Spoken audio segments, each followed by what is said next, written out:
الحمد لله وكفى وسلام على عباده الذين اصطفى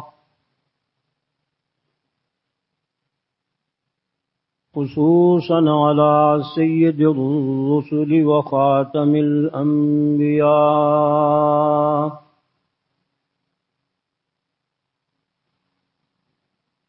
وعلى آله وأصحابه الأتقياء والأصفياء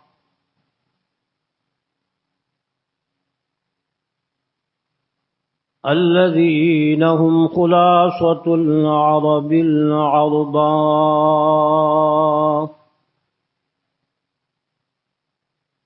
وخير الخلائق بعد الأنبياء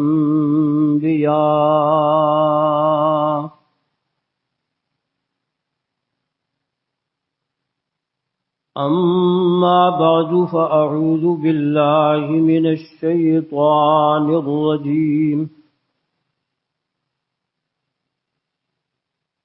بسم الله الرحمن الرحيم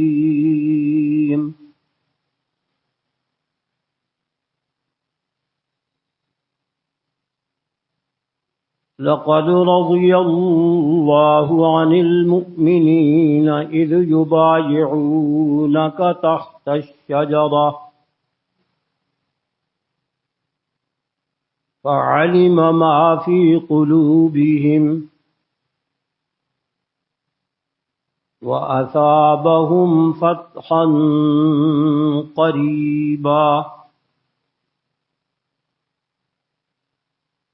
وقال الله تبارك وتعالى في مقام آخر لا يستوي منكم من أنفق من قبل الفتح وقاتل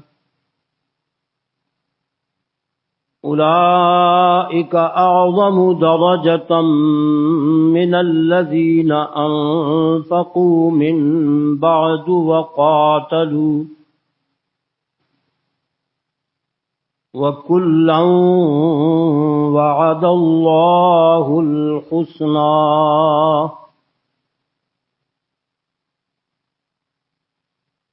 والله بما تعملون خبير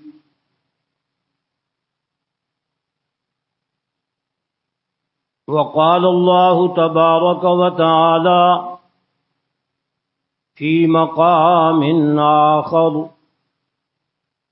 والذين جاءوا من بعدهم يقولون ربنا اغفر لنا ولإخواننا الذين سبقونا بالإيمان ولا تجعل في قلوبنا غلا للذين آمنوا ربنا إنك رؤوف رحيم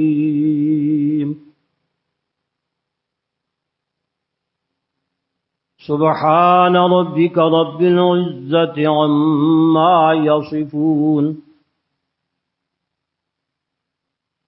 وسلام على المرسلين والحمد لله رب العالمين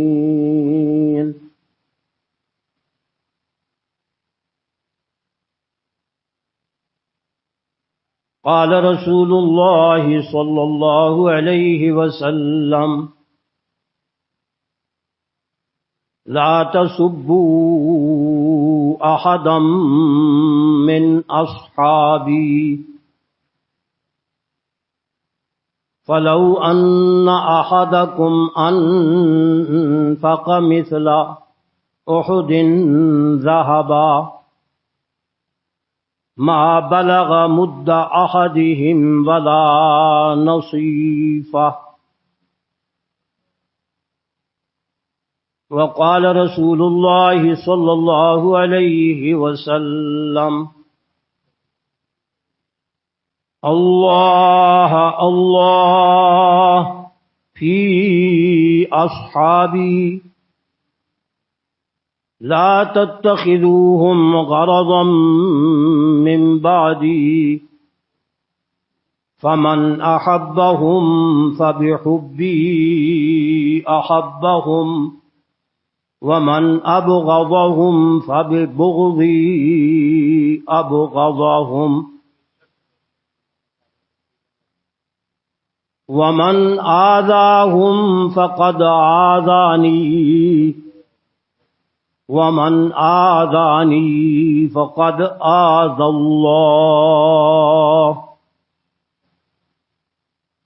ومن آذى الله يوشك أن يأخذه أو كما قال رسول الله صلى الله عليه وسلم يا رب صل وسلم دائما أبدا على حبيبك خير الخلق كلهم.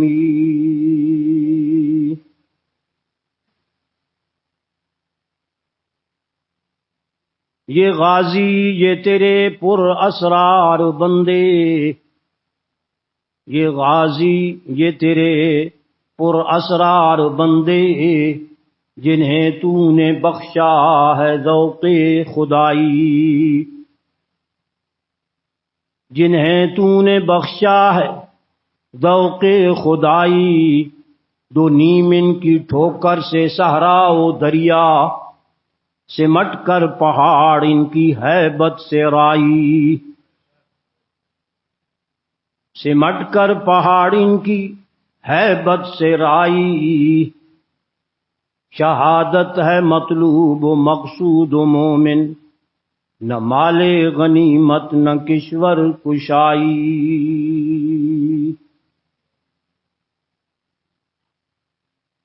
درفشانی نے تیری قطروں کو دریا کر دیا، درفشانی نے تیری قطروں کو دریا کر دیا، دل کو روشن کر دیا، آنکھوں کو بینا کر دیا۔ خود نہ تھے جو راہ پر اوروں کے ہادی بن گئے، خود نہ تھے جو راہ پر اوروں کے ہادی بن گئے، کیا نظر تھی جس نے مردوں کو مسیحا کر دیا۔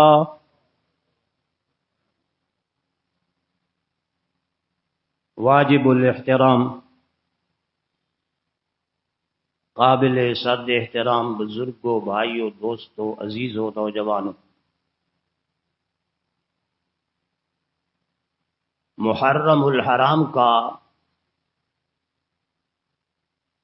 احترام والا مہینہ ہے، جس کے نام کے ساتھ بھی حرام کا لفظ استعمال ہوا ہے، جس کا معنی حرمت والا اور عزت والا ہے۔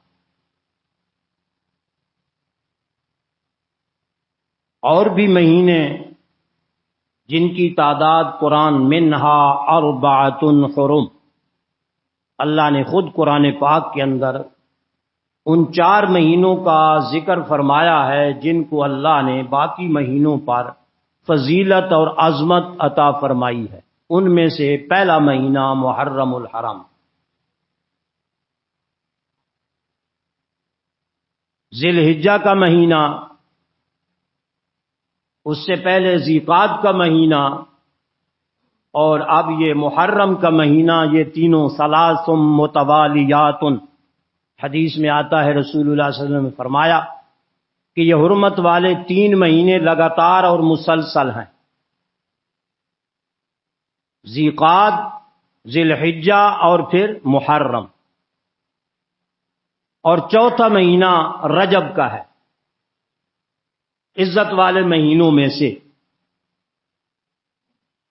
اللہ نے شروع دن سے یوم خلق السماوات والارض منہا اربعۃ حرم، جب سے اللہ نے زمین و آسمان کو بنایا اس وقت سے اللہ نے ان 4 مہینوں کو باقی مہینوں پر احترام اور عزت عطا فرمائی. یہ اب سے محترم نہیں ہے، زمین و آسمان کی پیدائش کے وقت سے یہ محترم ہیں، احترام والے. ذالک الدین القیم، یہ پکی بات ہے، اس میں کوئی شک اور شبہ والی بات نہیں ہے. ذالک الدین القیم فلا تظلموا فیہن انفسکم، ان کی بے احترامی کر کے اپنے آپ پر ظلم نہ کرو، ان کا احترام بجا لاؤ. میں اللہ نے ان کو احترام عطا کیا ہے، لہذا تم بھی ان مہینوں کا احترام اپنے طرز عمل سے، اپنی گفتگو سے، اپنے کردار سے، دین کے اعتبار سے ان کا احترام لازم سمجھو اور کرو. اگر نہیں کرو گے تو تم ظالم کہلاؤ. یہی معنی ہے فلا تظلموا فیہن انفسکم وقاتلوا المشرکین کافۃ کما یقاتلونکم کافۃ.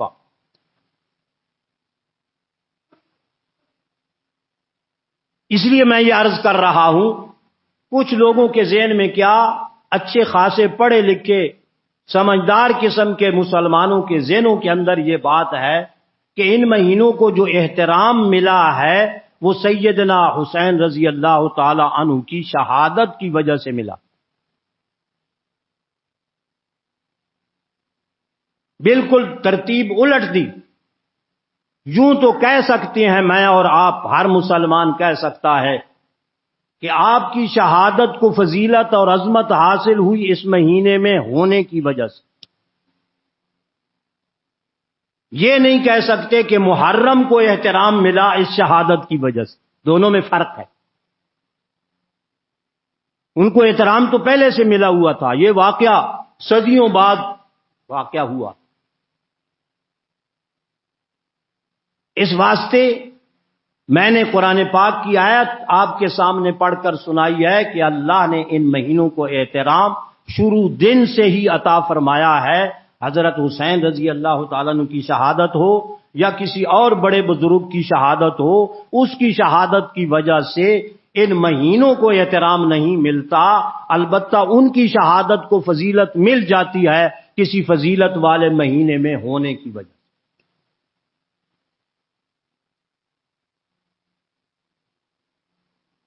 مگر ہمارا طرز عمل کیا ہے؟ بالکل الٹ ہے. جو احترام ان مہینوں کو دینا تھا وہ مہینے کو ہم نے احترام نہیں دیا، ان کی بے عزتی کی، بے احترامی کی. اللہ کے قرآن، پیغمبر کی حدیث، صحابہ، تمام اسلاف امت کے طرز عمل کے خلاف ان مہینوں کو بجائے احترام دینے کے ہم نے بے احترامی. صحابہ کرام رضوان اللہ تعالی اجمعین جن کی تعریف میں قرآن بھرا پڑا ہے، کوئی قرآن کا صفحہ خالی نہیں ہے جس میں ان صحابہ کرام کی عظمت اور بڑائی اور فضیلت قرآن نے بیان نہ کی ہو. نہ میں تھے، نہ آپ تھے، نہ آپ کے دادے جکڑ دادے پڑدادے تھے، کوئی بھی نہیں تھے. جب قرآن اتر رہا تھا میرے پیغمبر کے سارے صحابہ موجود تھے جو اس وقت اسلام لا چکے تھے، صحابہ بن چکے تھے. ان کی موجودگی میں اللہ کا قرآن نازل ہوا. ان کے طرز عمل، کردار، اخلاق کو دیکھ کر قرآن نے ان کی تعریف کی. اور مجھے اور آپ کو بھی یہ حکم فرمایا کہ اگر تم نے اپنے ایمان کو تازہ کرنا ہو، اپنے ایمان کو معیاری ایمان بنانا ہو، تو میں جن کی تعریف قرآن میں کر رہا ہوں تم ان پہ اپنے طرز عمل کو ڈھال لو، اس کے مطابق اپنے آپ کو بنا لو. جیسے یہ میرے پسندیدہ بندے ہیں، میں ان کی تعریف کر رہا ہوں، جو ان کی نقل اتارے گا میرے ہاں وہ بھی قابل تعریف ہوگا، کیونکہ وہ میرے پیغمبر کی، صحابہ کی نقل اتار رہا ہے، اس کے مطابق چل رہا ہے. فرمایا فَإِنْ آمَنُوا بمثل ما آمنتم به فقد اہتدوا. اگر یہ لوگ دنیا میں رہنے والے اب سے لے کر قیامت تک، قرآن ابدی ہے، یہ امت ابدی ہے ایک لحاظ سے کہ اب وہ قیامت ہی آنی ہے، اس سے پہلے کچھ اور امت نہیں آنی، اور قرآن نہیں آنا، اور کسی رسول اور پیغمبر نے نہیں آنا. آپ خاتم النبیین ہیں تو پیغمبر کے صحابہ بھی خاتم الصحابہ ہیں. اب کوئی صحابی بھی پیدا نہیں ہونا. اندازہ لگائیں کہ اللہ تبارک و تعالیٰ نے صحابہ کو کتنی عظمت عطا فرمائی ہے کہ جن کی ان احترام والے مہینوں کے اندر آپ دائیں بائیں سے سن رہے ہیں جتنی بے احترامی صحابہ کی ہوتی ہے، جن کی قرآن تعریف کر رہا ہے، آپ اور میں اپنے کانوں سے سن کر، اللہ معاف فرمائے، غیرت سے خالی ہم مسلمان اس کو سن لیتے ہیں اور اثر نہیں لیتے. تبرہ بازی ان صحابہ کرام پر جن کی تعریف قرآن کرے، عقل فکر کوئی اجازت دیتا ہے اس بات کی؟ اخلاق سے ہٹی ہوئی بات نہیں ہے کہ اللہ کہے یہ ایسے لوگ تھے، یہ ایسے لوگ تھے، یہ قابل تعریف ہیں، ان کے سجدے، ان کے رکوع، ان کی نمازیں، ان کے روزے، ان کے حج، ان کا زکوٰۃ، ان کا اخلاق، ان کے عقائد، ان کے نظریات، ان کے معاملات، ان کی سیاست، ان کی تدبیر، ان کی خلافت، ساری عین قرآن کے مطابق، تبھی اللہ نے تعریف کی نا. ہماری ان میں سے کوئی بھی بات اس کے مطابق نہیں، اور تنقید ان پہ ہے، تنقید ان پہ ہے. ہم زیرو ہیں ہر معاملے کے اندر ان کے مقابلے کے اندر، اور تنقید ان کی ذات پر الحفیظ والامان. نقل کفر کفر نہ باشد. یہ قرآن کا مقابلہ کرنا کفر ہے بھائی، اس کو ہم کس سے تعبیر کر سکتے ہیں؟ تو اللہ کے قرآن نے پہلے سے پارے سے لے کر آپ سورہ بقرہ جو بالکل قرآن کی سورہ فاتحہ کے بعد ابتدائی سورت ہے، اس کا پہلا صفحہ آپ پڑھ لیں، میرے اللہ نے صحابہ کی تعریف شروع کر دی. ذالک الکتاب لا ریب فیہ ھدی للمتقین الذین یؤمنون بالغیب ویقیمون الصلاۃ وَمِمَّا رَزَقْنَاهُمْ يُنْفِقُونَ وَالَّذِينَ يُؤْمِنُونَ بِمَا أُنزِلَ إِلَيْكَ وَمَا أُنزِلَ مِن قَبْلِكَ وَبِالْآخِرَةِ هُمْ يُوقِنُونَ. 6-7 تعریفیں بیان فرما کے اب اللہ نتیجہ نکال رہے ہیں، فیصلہ فرما رہے ہیں. اولئک علی ھدی من ربہم واولئک ھم المفلحون. قرآن والو قرآن پڑھو. قرآن کیا کہتا ہے؟ کس بات کی تعلیم دے رہا ہے؟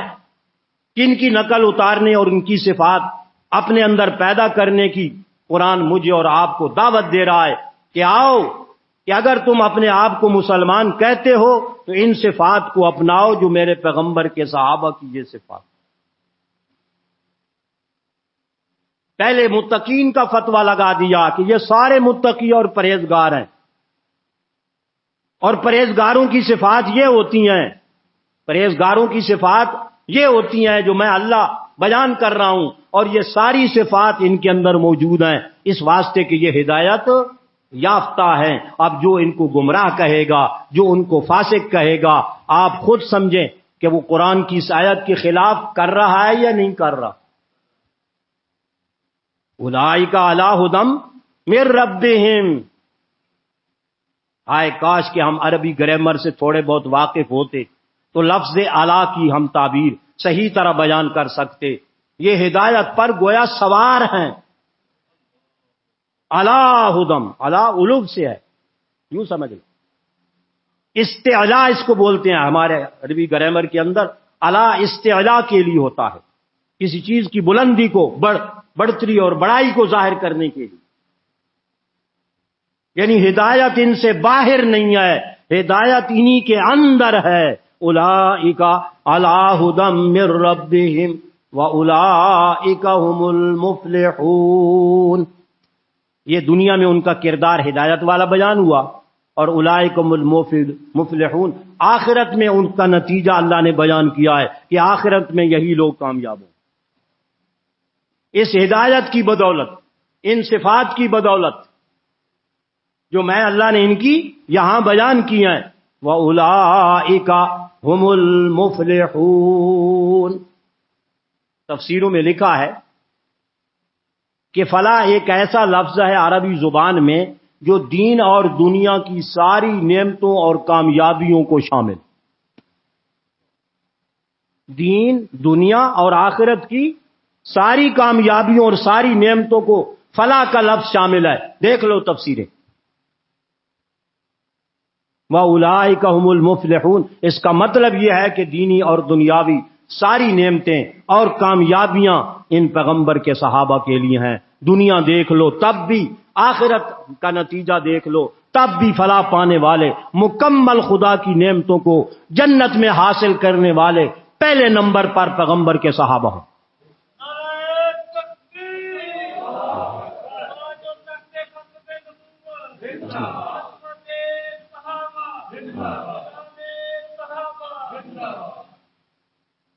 اور پھر صرف ان صفات پہ اللہ نے اکتفا نہیں فرمایا. میں نے عرض کیا کہ جب قرآن اتر رہا تھا تو اس وقت یہی لوگ سامنے تھے اور تو کوئی نہیں تھا. قرآن کے اولین مخاطب، سب سے پہلے مصداق، پہلے مخاطب اللہ کے قرآن کے پیغمبر کے صحابہ ہیں رضی اللہ تعالی عنہم اجمعین. اور یہ نقطہ بھی ذہن میں رکھیے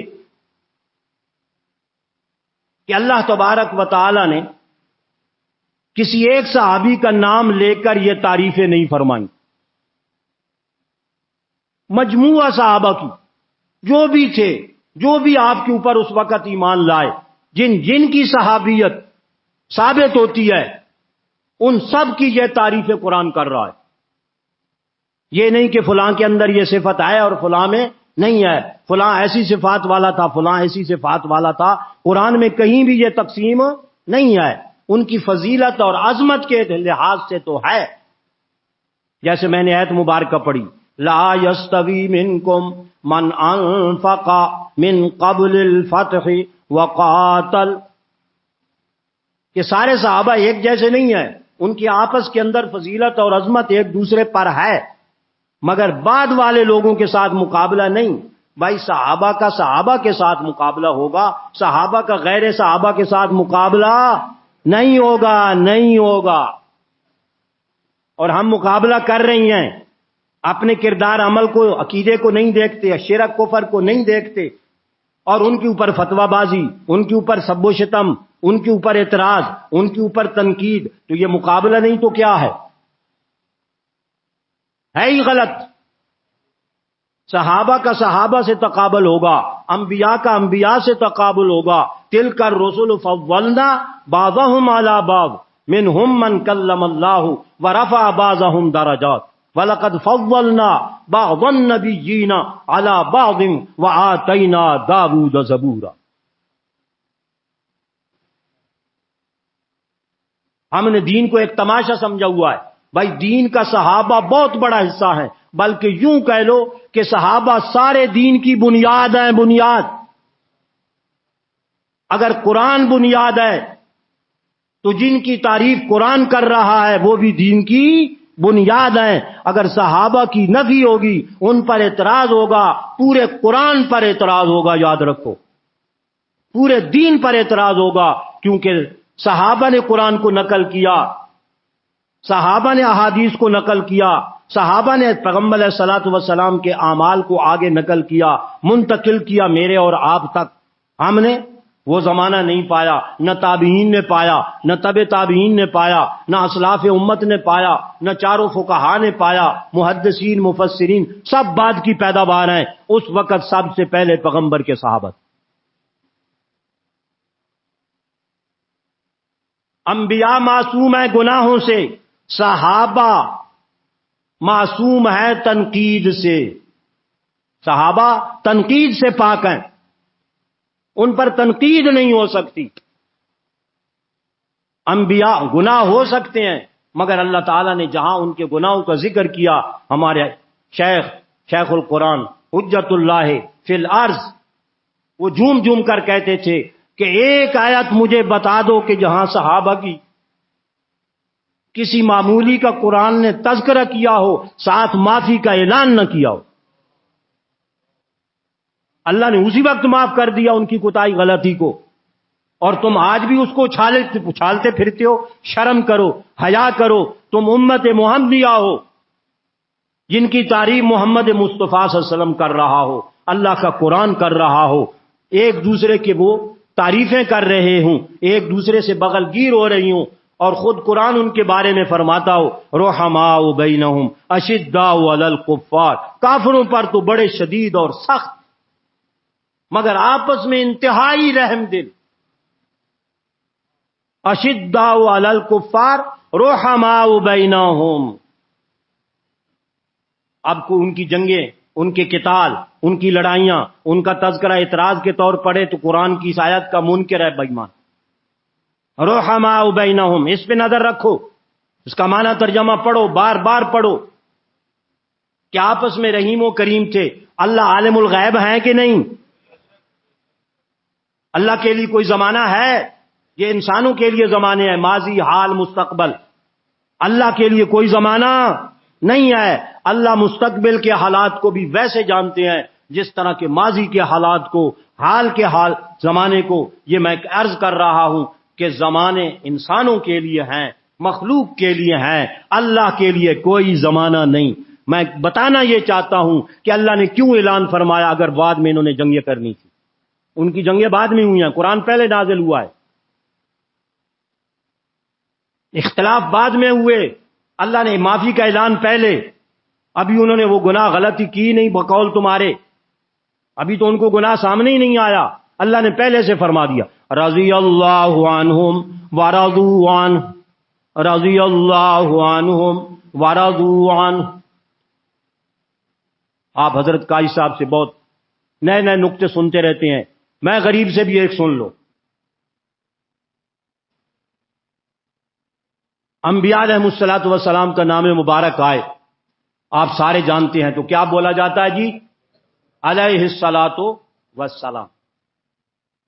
اور جب کسی بزرگ کا جو صحابہ کے علاوہ ہو اس کا نام لیا جاتا ہے تو کیا کہا جاتا ہے؟ رحمہم اللہ یا رحمت اللہ. واحد ہو تو رحمت اللہ، اور اگر جمع ہو تو رحمہم اللہ.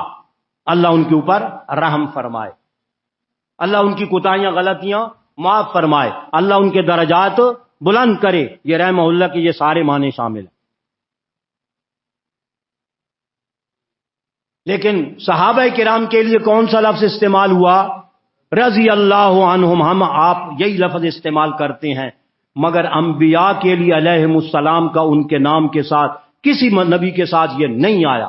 مجموعہ تو آیا ہے وسلام علی المرسلین، لیکن ہر پیغمبر کا نام لیتے ہوئے یہ نہیں فرمایا قرآن نے کہ موسیٰ علیہ السلام، عیسیٰ علیہ السلام، جی ہارون علیہ السلام، داؤد علیہ السلام. پڑھ دیکھیں قرآن.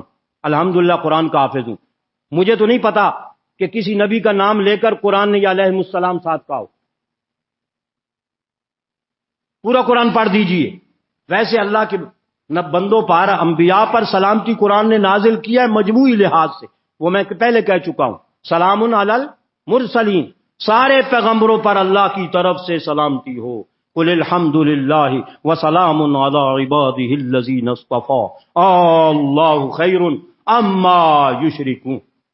یہ مجموعہ سلامتی تعلیم دے دی کہ انبیاء کا نام احترام سے جب لو تو ساتھ علیہ السلام کہو، مگر یوں نہیں کیا کہ ہر نبی کا نام لے کر علیہ السلام. یہ واحد صحابہ کی جماعت ہے کہ اللہ نے ان کے نام کے ساتھ رضی اللہ عنہم قرآن میں 20 مرتبہ ذکر کیا ہے کہ ان صحابہ کا نام آیا، اللہ پاک نے فوراً فرمایا رضی اللہ عنہم ورضوا. اللہ نے اپنے نام کے ساتھ بھی جل جلالہ نہیں لگایا. اللہ کے نام لینے کے ساتھ یہی ہے نا احترام کہ اللہ جل جلالہ. انبیاء کے لیے علیہم السلام اور باقی لوگوں کے لیے، عام امت کے لیے بزرگوں کے لیے رحمت اللہ علیہ، صحابہ کے لیے رضی اللہ عنہم، مگر ان تینوں کا ذکر نہیں ہے، رضی اللہ عنہم کا ذکر قرآن کے اندر موجود۔ والسابقون الاولون من المہاجرین والانصار والذین اتبعوہم بإحسان رضی اللہ عنہم ورضوا عنہ۔ ایمان میں سبقت پہل کرنے والے، والسابقون الاولون، والمہاجرین ہجرت کرنے والے، والانصار ان کی نصرت اور مدد کرنے والے جنہوں نے ہجرت کی، انہوں نے بھی کمال کر دکھایا، جنہوں نے ہجرت کرنے والوں کی مدد کی، ایسی مدد کی کہ اللہ کے نبی کو بھی اعتراف، سارے صحابہ کو بھی اعتراف، وَيُؤْثِرُونَ عَلَىٰ أَنفُسِهِمْ وَلَوْ كَانَ بِهِمْ خَصَاصَةٌ۔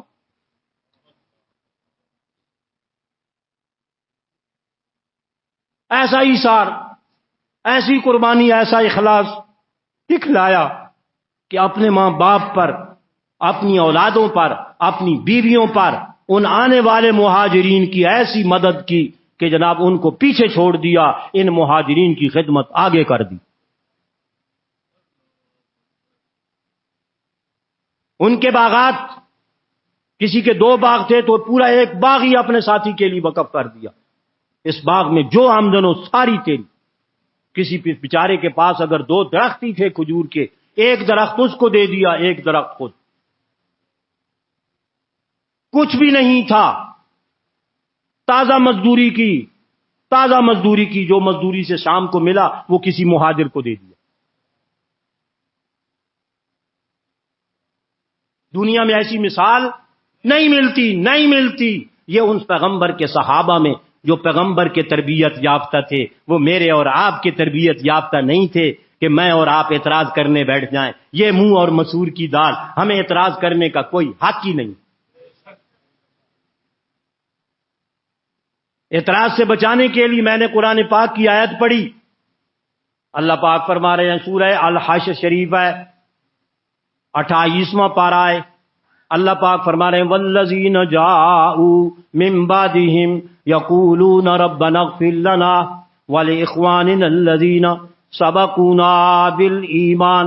مسلمانوں کان کھول کے سن لو، اس آیت کا ترجمہ بار بار پڑھنا، بار بار اپنے دل کے اندر بٹھانا اور اس پہ عمل بھی کرنا۔ اللہ نے فرمایا صحابہ کی تعریف کرتے کرتے آخر میں فرمایا کہ جو لوگ اس کے بعد آئیں نا، ان کو کیا کردار ان صحابہ کے بارے میں ادا کرنا چاہیے۔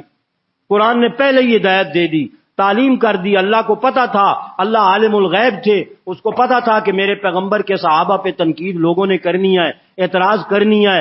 اللہ نے پہلے یہ قرآن کے اندر آیت رکھ دی کہ والذین جاءوا من بعدہم، جو ان صحابہ کے بعد آئے ان کا یہ وظیفہ ہونا چاہیے، یقولون ربنا اغفر لنا، جہاں اپنے لیے دعا کریں وہ ان پیغمبر کے صحابہ کے لیے بالالتزام دعا کریں،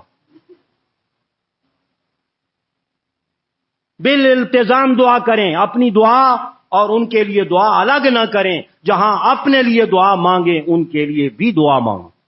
یقولون، وہ کہیں ربنا اغفر لنا، اے اللہ ہمیں بھی بخش دے، ولاخواننا، اور ہمارے ان بھائیوں کو بھی بخش دے، الذین سبقونا بالایمان، جو ایمان میں ہم سے پہل کر گئے، سبقت لے گئے۔ سب سے پہلے ایمان لانے والے کون؟ بولو، صحابہ۔ سبقونا ابھی میں نے پڑھا، والسابقون الاولون، یہاں فرمایا سبقونا بالایمان، جو ایمان میں سبقت لے گئے، اے اللہ ان کو بھی بخش دے۔ ہماری ذمہ داری تو یہ تھی، ہم نے تبرہ بازی ان کے اوپر شروع کر دی، اعتراض شروع کر دیے، تنقید شروع کر دی، مقابلہ ان کا شروع کر دیا، ان کو طرح طرح کے عیوب اور نقائص سے میں نے اور آپ نے بیان کیا۔ کتنا بڑا ظلم ہے۔ اللہ فرما رہے ہیں تم ان کے لیے دعا کرو، ہم ان کے لیے بد دعائیں کر رہے ہیں۔ سب و شتم بد دعائیں ہی ہیں نا، اور کیا ہے؟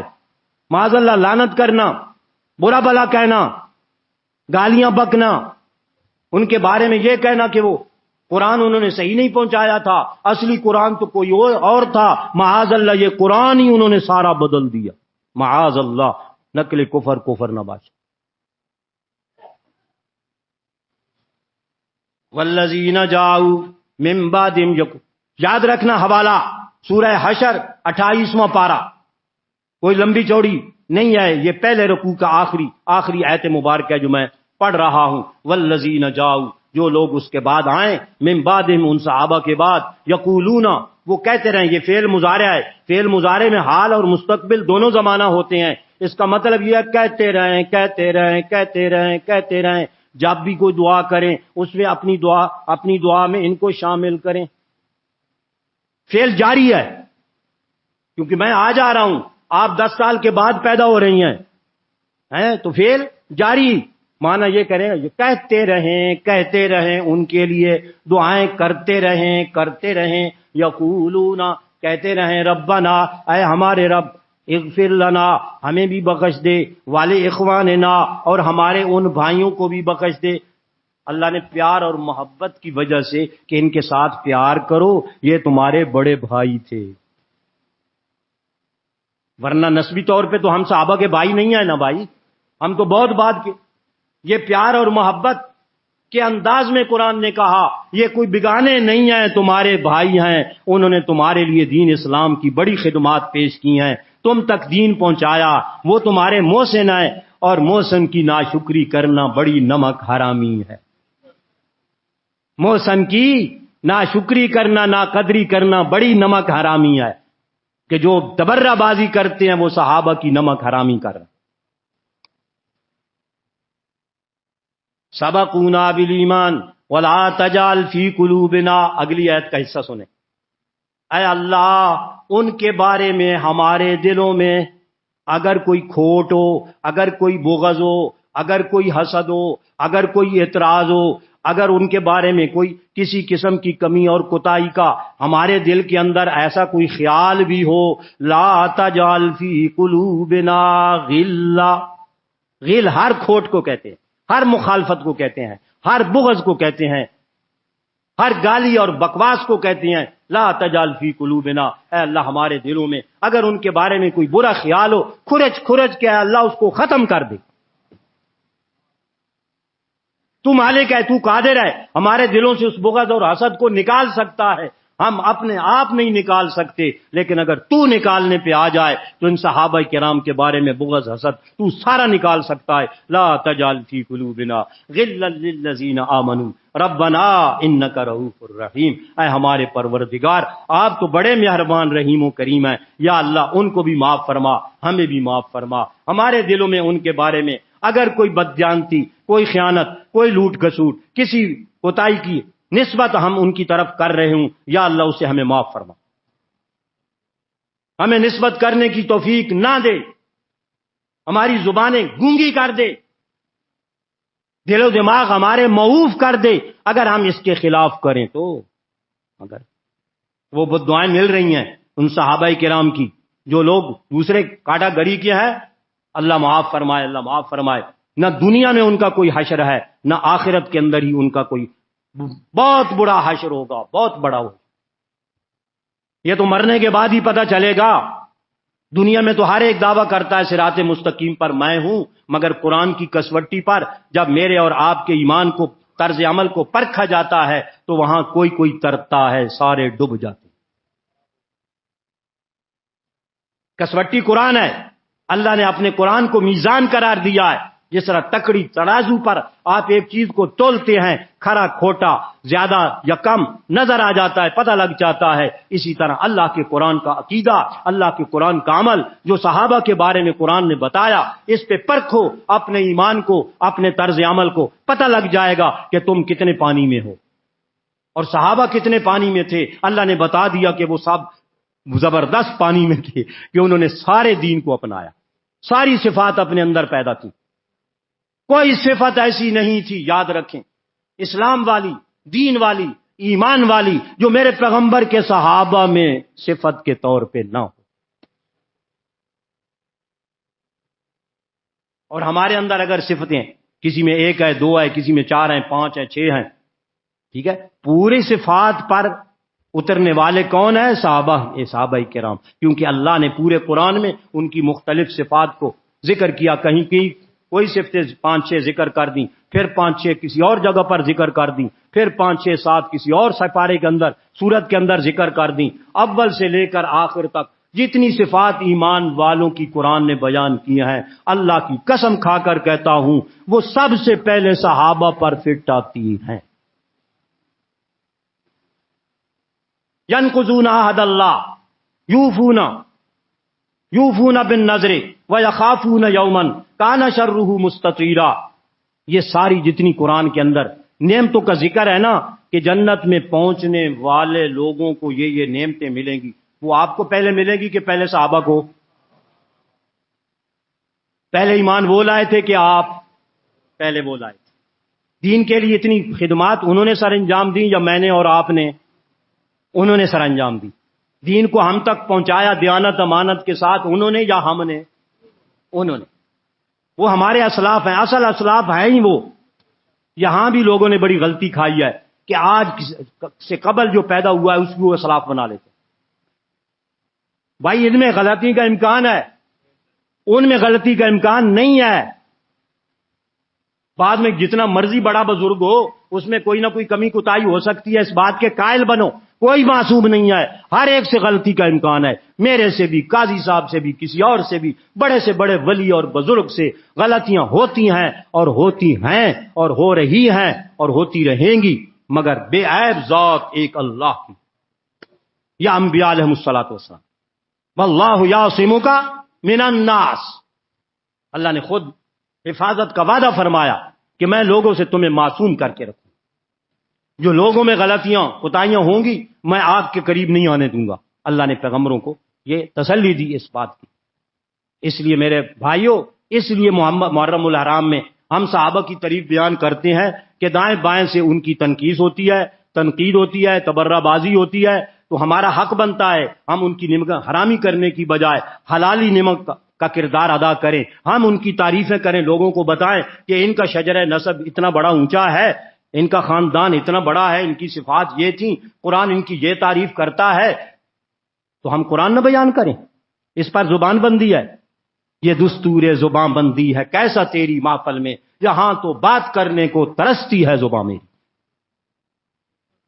یہ کیسا دستور ہے کہ ان لوگوں کو تنقید کرنے والوں کو کھلی اجازت ہے اور صحیح حق بیان کرنے والوں کو، قرآن بیان کرنے والوں کو ان کے لیے پابندی ہے، ان کے لیے زبان بندی ہے، وہ بیان نہیں کر سکتے؟ کیوں جی؟ وجہ وہ دائیں بائیں سے بات کرتے ہیں۔ اللہ کے قرآن کے جو خادم ہیں، اللہ کے قرآن کی نسبت سے جو بیان کرتے ہیں، ان کا حق پہلے بنتا ہے، ان لوگوں کو تو حق ہی نہیں بنتا کہ جو قرآن کے خلاف ایسی لوگوں کو تعلیم دیں یا ایسا کردار ادا کریں۔ اپنے دامن کو بھی بچاؤ، اپنی اولاد کو بھی بچاؤ اس طرز عمل سے۔ ان کی مجلسوں میں، محفلوں میں جا کر ان کو رونق نہ بخشو، ان کی سبیلیں لگی مت پیو، یہ غیر اللہ کی جناب علی نیاز ہے۔ غیر اللہ کی نیاز جس طرح کھانے کے اندر حرام ہے، پینے کے اندر بھی حرام ہے، طرز عمل کے اندر بھی حرام ہے، اس کی چادر چڑھانے میں بھی حرام ہے، ہر چیز کے اندر انما حرم علیکم المیتۃ والدم ولحم الخنزیر وما اہل بہ لغیر اللہ۔ ما اہل میں ہر چیز ہے، جس چیز کی بھی کوئی غیر اللہ کے نام پہ یہ نیاز باندھ کر کے وہ میرے نفع نقصان کا مالک ہے، وہ مجھ کو دے سکتا ہے، اگر میں اس کے نام پہ نیاز دوں گا تو وہ میرے فلاں کام کر دے گا، یہ شرک ہے، یاد رکھو۔ سارے کام کرنے والا اللہ، کوئی کام نہیں کرتا کسی۔ رسول اللہ صلی اللہ علیہ وسلم خود فرماتے تھے انی لا اغنی عنکم من اللہ شیئا لن اجد من دونہ ملتحدا لا املک لنفسی نفعا ولا ضرا الا ما شاء اللہ۔ یا قرآن کو قرآن کہنا چھوڑ دو یا پھر اس کو مانو، یہ اللہ کا کلام ہے۔ قرآن کو ہم نے بازیچہ اطفال بنایا ہوا ہے کہ جو مرضی اس کو مان لو اور جو مرضی نہ مانو۔ افتؤمنون ببعض الکتاب وتکفرون ببعض، کیا اللہ کی کچھ آیات کو تم مانتے ہو، اس کا اقرار اعتراف کرتے ہو، اس پر ایمان لاتے ہو اور کچھ کا انکار کرتے ہو؟ یہ کیسا تمہارا ایمان ہے؟ اللہ نے یہودیوں کو تانا دیا، اب جو اس امت میں سے ایسا کردار ادا کرے گا وہ یہودیوں والا کردار ادا کرے گا، سیدھی سی بات۔ قرآن نے یہودیوں کی تعلیم، اپنا ان کا کردار قرآن میں کتنا بیان کیا ہے؟ بہت بیان کیا ہے۔ کیا فائدہ؟ سمجھو، کہ ان کے کردار بیان کرنے کا قرآن نے جو ذکر کیا ہے کیا فائدہ ہے؟ کبھی سوچا؟ اللہ نے مجھے اور آپ کو تعلیم دی ہے کہ یہودیوں والا اپنی کتاب کے ساتھ کردار ادا نہ کرنا، وہ ایسے بھی کرتے تھے، وہ ایسے بھی کرتے تھے، وہ ایسے کفر نہ کرنا، ایسی منافقت نہ کرنا، سیدھے اسلام پر، دین پر عمل کرنا. من یبتغی غیر الاسلام دینا فلن یقبل منہ. اب دین اسلام آ چکا ہے، یہ قیامت تک کے لیے لاہ عمل ہے. اس کے خلاف جو بڑے سے بڑا بھی، چھوٹا سے چھوٹا بھی، کوئی وزیر ہو، کوئی بادشاہ ہو، کوئی گداگر ہو، کوئی نبی ہو، کوئی پیغمبر ہو، کوئی صحابی ہو، سارے ہی قرآن کے پابند ہیں کہ نہیں؟ اتبعوا ما انزل الیکم من ربکم. تمہارے رب کی طرف سے جو قرآن نازل ہوا ہے سارے اس کی تابعداری کرو. رسول اللہ کو الگ فرمایا خصوصی طور پہ، اتبع ما انزل الیک من ربک، بلغ ما انزل الیک من ربک.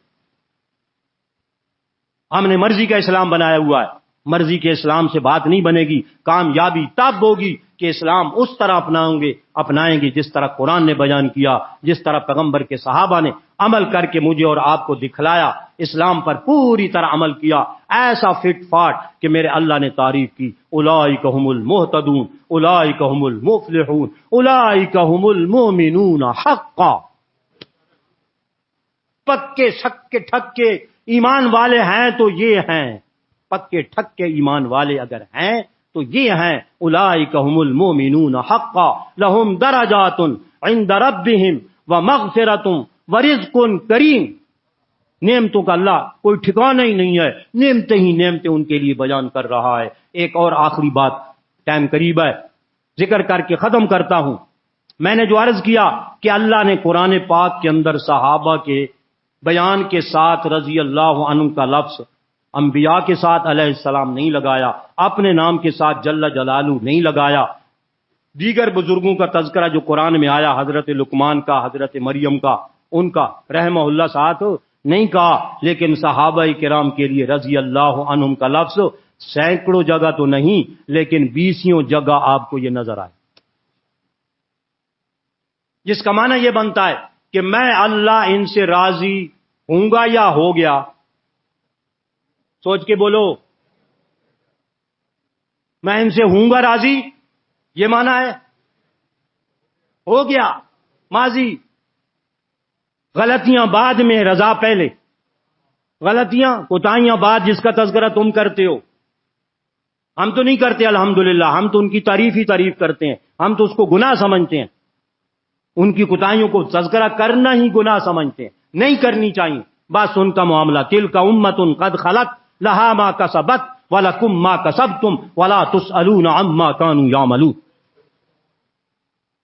یہ اللہ کی ایک جماعت تھی، گزر گئی بھائی، اب کیوں ان کا پیچھا نہیں چھوڑتے؟ پیچھا چھوڑ دو، اب وہ اس دنیا سے چلے گئے ہیں. ان کا معاملہ اور ان کے اللہ کا معاملہ ہے تلک امۃ قد خلت لہا ما کسبت ولکم ما کسبتم ولا تسألون عما كانوا يعملون. جو کچھ انہوں نے کیا تم سے سوال نہیں ہوگا، تم سے اپنے کردار کے بارے میں سوال ہوگا. اپنا سنبھالو، اپنے من میں ڈوب کر پا جا سراغ زندگی. اگر تو میرا نہیں بنتا نہ بن، اور اپنا تو بن خبیثہ، اپنا تو بن. کسی کا نہیں بنتا نہ بن، اپنا تو بن. ہم اپنے بھی نہیں بنتے. تو عرض یہ کر رہا تھا کہ رضی اللہ عنہ کا لفظ ان صحابہ کرام کے لیے موجود ہے. باقیوں کو رضا ملے گی جنت میں جانے کے بعد، اور ان کو اسی دنیا کے اندر اللہ نے اعلان فرما دیا کہ میں راضی ہو گیا. فرق ہے کہ نہیں؟ ورضوان اللہ ورضوان من اللہ اکبر. اور یاد رکھو کہ یہ رضا کا اعلان کرنا یہ کوئی معمولی نعمت نہیں ہے. اللہ کا قرآن کہتا ہے، 10واں پارہ ہے، سورہ توبہ شریف ہے، اس کے اندر اللہ پاک فرماتے ہیں کہ تم نے رضا کو معمولی سمجھ لیا ہے کہ میں نے جو صحابہ کے لیے رضا کا اعلان کیا ہے یہ کوئی معمولی نعمت ہے. رضوان من اللہ اکبر، اللہ اکبر، رضوان من اللہ اکبر. اللہ کی رضا دنیا جہان کی، آخرت کی نعمتوں سے بھی، دنیا کی نعمتوں سے بھی، جنت سے بھی بڑھ کر اللہ کی رضا بڑی ہے.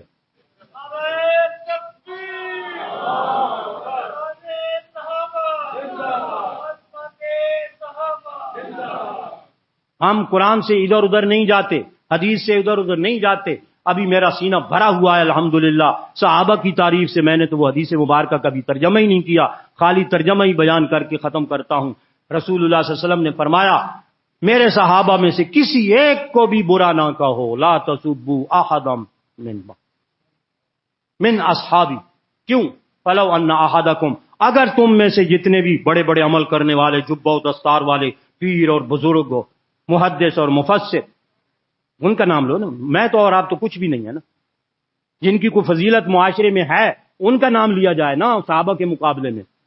فلو ان احدکم، تم میں سے بڑے بڑے جبہ و دستار والے، بڑے پیر، بڑے بزرگ جن کو تم مانتے ہو، فلو ان احدکم انفق مثل احد ذهبا، اگر تم میں سے کوئی بڑا سے بڑا مفسر، محدث، فقیہ اگر ایک جو ہے احد پہاڑ کے برابر کوئی صدقہ و خیرات خرچ کرے نا، اس کو اتنا ثواب نہیں ملتا، اس کی اتنا عظمت نہیں بڑھتی، اس کو اس کی اتنی فضیلت نہیں ملتی جتنا کہ میرے پیغمبر کے کسی ادنا درجے کے صحابی کو ایک آدھے تل کے برابر، آدھے سیر کے برابر جو وہ اللہ کے راستے میں خرچ کرے، جتنا ثواب فضیلت اس کو ملتی ہے تمہارے احد پہاڑ جتنا بھی خرچ کرنے سے وہ ثواب نہیں ملتا. عادی نہیں ہو گئی. کہاں؟ احد پہاڑ، مدینہ کا سب سے بڑا پہاڑ احد ہے. رسول اللہ صلی اللہ علیہ وسلم نے فرمایا ھذا جبل احد، یہ جبل احد ہے. نحبنا، ہم اس سے محبت کرتے ہیں، ویحبنا، وہ ہم سے محبت کرتا ہے. اللہ نے ہر ایک بسیط قسم کا شعور ہر چیز میں رکھا ہے. یاد رکھیں، وہ انسانوں والا شعور تو نہیں ہے، اس کے اپنے اس مقام کے مطابق شعور ہے کہ یہ ہم سے محبت کرتا ہے، ہم اس سے محبت کرتے ہیں. تو وہ احد پہاڑ مدینہ کے پہاڑوں میں بڑا شمار ہوتا ہے. رسول اللہ صلی اللہ علیہ وسلم نے فرمایا بعد میں آنے والے لوگ اگر احد پہاڑ جتنا بھی صدقہ و خیرات کریں تو وہ اتنا قابل قبول نہیں، اتنا فضیلت کا باعث نہیں، اتنا ثواب کا باعث نہیں جتنا میرے پیغمبر کے ادنا درجے کے صحابی کا ایک آدھے سیر کے برابر خرچ کیا ہوا مال اللہ کے راستے میں فضیلت اور ثواب رکھتا. دوسری حدیث میں نے بیان کی، رسول اللہ صلی اللہ علیہ وسلم نے فرمایا اللہ اللہ فی اصحابی، اللہ سے ڈرو، اللہ سے ڈرو. جیسے آدمی کو کڑ کے کہتا ہے، جیسے الحمدللہ میں اس وقت اپنی طرف سے کڑ کے کہہ رہا ہوں، جتنی میری کیپیسٹی ہے، جتنا میرا ایمان ہے، جتنی میری صحابہ سے محبت ہے، قرآن سے محبت ہے، اسی طرح ہر بندے کا جو بھی اس کا ہے، اس کا ایمان اس کے مطابق. رسول اللہ صلی اللہ علیہ وسلم نے فرمایا اللہ اکبر کہ جس نے بھی رسول اللہ صحابہ سے محبت کی اس نے میری وجہ سے ان صحابہ سے محبت کی، کیونکہ وہ میرے صحابی ہیں، وہ میرے شاگرد ہیں، وہ میرے مرید ہیں. اللہ اللہ، ڈرو ڈرو ان صحابہ کے اوپر اعتراض کرنے سے، ان کے ذمے کوئی غلطیاں اور گناہ لگانے سے، یا ان کی برائی بیان کرنے سے. خدا کا خوف کرو، خدا کا خوف کرو. اتقوا اللہ اتقوا اللہ. کیوں؟ اللہ اللہ فی لا تتخذوا من بعدی غرضا، میرے مرنے کے بعد، میرے جانے کے بعد اس دنیا سے میرے صحابہ کو کچھ نہ کہنا، میرے صحابہ کو کچھ نہ کہنا. اللہ کا نبی منع کر گیا ہے، میرے صحابہ کو کچھ نہ کہنا. لا تتخذوہم غرض، غرض کا معنی ہوتا ہے نشانہ بنانا انگلی سے، وہ جا رہا وہ جا رہا، اتنا بھی نہ کرنا. غرضا من بعدی، میرے بعد ان کو نشانہ نہ بنانا. نشانہ یہی ہوتا ہے غرضا من بعدی. فمن احبہم، جس نے ان سے محبت کی، میری وجہ سے ان سے محبت کی، کیونکہ میں ان کا رسول، وہ میرے مرید، وہ میرے شاگرد، وہ میرے ماننے والے. فبحبی احبہم، میری محبت کی وجہ سے وہ ان سے محبت کر رہا ہے. جس نے ان سے بغض رکھا، میرے ساتھ اس کو پہلے بغض ہے، میرے صحابہ کے ساتھ بعد میں بغض ہے. فببغضی ابغضہم.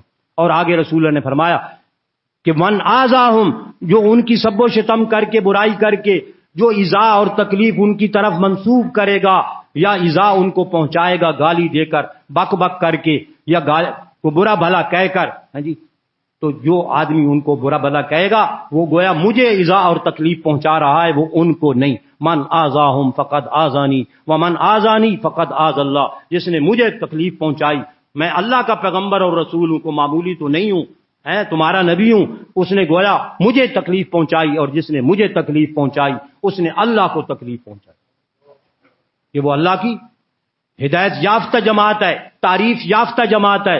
توصیف شدہ جماعت ہے، اللہ نے ان کی تعریفیں بیان کی۔ آگے پیغمبر علیہ الصلوۃ والسلام نے فرمایا کہ وہ من آز اللہ، ذرا سمجھ لو کہ جس نے اللہ کو ایذا پہنچائی کسی بھی ذریعہ سے، میرے پیغمبر کے صحابہ کی گستاخی کر کے، میری گستاخی کر کے، دین اسلام اور قرآن کی گستاخی کر کے، یوشک ان یاخذہ، پکڑ لے گا اللہ پاک، اس کی پکڑ بڑی سخت ہے، خدا اس کا بیڑا غرق کر دے گا۔ آخر دعوانا ان الحمدللہ۔